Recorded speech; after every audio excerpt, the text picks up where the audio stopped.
যিনি 16-17 বছর বিদেশে ছিলেন, যিনি জনগণ থেকে বিচ্ছিন্ন, তার দেশ নিয়ে কি প্ল্যান রয়েছে তার দেশের জনগণ অলরেডি বুঝে গিয়েছে। অভিজ্ঞতার কথা বলে নিজেদেরকে আর অপমানিত করবেন না। একটি দল যিনি অনেকগুলো দলকে নিজের ভিতর প্যাটের ভিতর নিয়ে নিয়েছে, বহুদলীয় গণতন্ত্রকে নষ্ট করে দিয়েছে, সেই দল বিভিন্ন জায়গায় হুমকি দিয়ে বেড়াচ্ছে সেই দলের নেতা কর্মীরা। আমরা বলছি সেই হুমকি রক্তচক্ষু উপেক্ষা করেই আমরা 5ই আগস্ট ঘটিয়েছিলাম। আমরা কোন হুমকি এবং রক্তচক্ষুকে ভয় পাই না।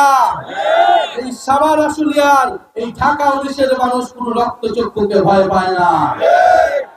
সেই দলের নেতা যখন দেশে এসে নামলেন, তিনি বললেন তার একটা প্ল্যান রয়েছে।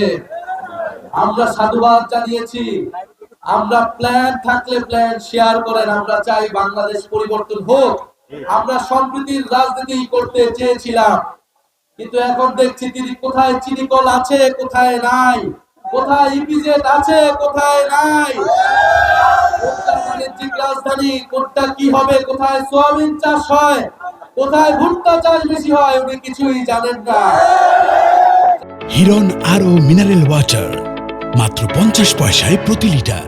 তার দেশ সম্পর্কে কোনো ধারণা নাই। যিনি 16-17 বছর বিদেশে ছিলেন, যিনি জনগণ থেকে বিচ্ছিন্ন, তার দেশ নিয়ে কি প্ল্যান রয়েছে তার দেশের জনগণ অলরেডি বুঝে গিয়েছে। এমন কোন প্ল্যান করবেন না যে বাংলাদেশকে আবারও পিছিয়ে নিয়ে যাবে।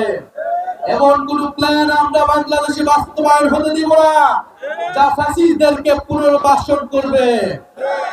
এমন কোন প্ল্যান আমরা বাংলাদেশে বাস্তবায়ন হতে দিব না যা বাংলাদেশে আবার আধিপত্যবাদী রাজনীতি তৈরি করবে।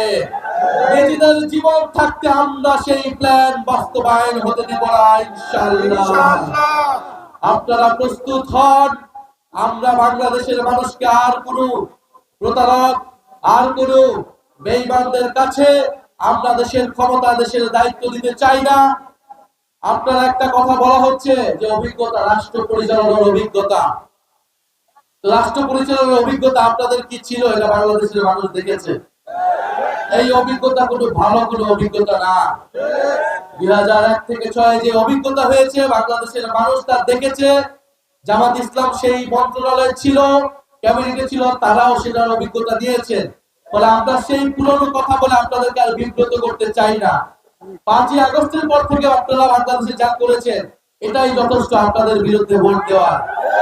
ফলে অভিজ্ঞতার কথা বলে নিজেদেরকে আর অপমানিত করবেন না। বাংলাদেশের মানুষ এখন নতুনদেরকে সুযোগ দিতে চায়।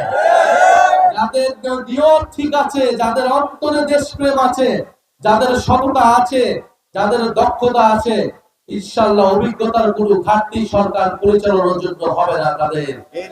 এবং এই 11 দলীয় জোট, এটা একটা জোটের সরকার হবে যেখানে নানা মুখী মানুষ রয়েছে, নানা মতের মানুষ রয়েছে, এবং দেশ বিদেশ থেকে আরো অভিজ্ঞ মানুষকে এনে এই সরকার পরিচালনা করা হবে।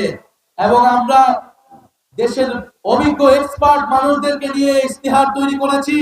এনসিপি ইস্তেহার তৈরি করেছে, জামাত ইসলামী ইস্তেহার তৈরি করেছে। আমরা সকল ইস্তেহার সমন্বয় করে বাংলাদেশের সামনের সরকার পরিচালনা করব ইনশাআল্লাহ।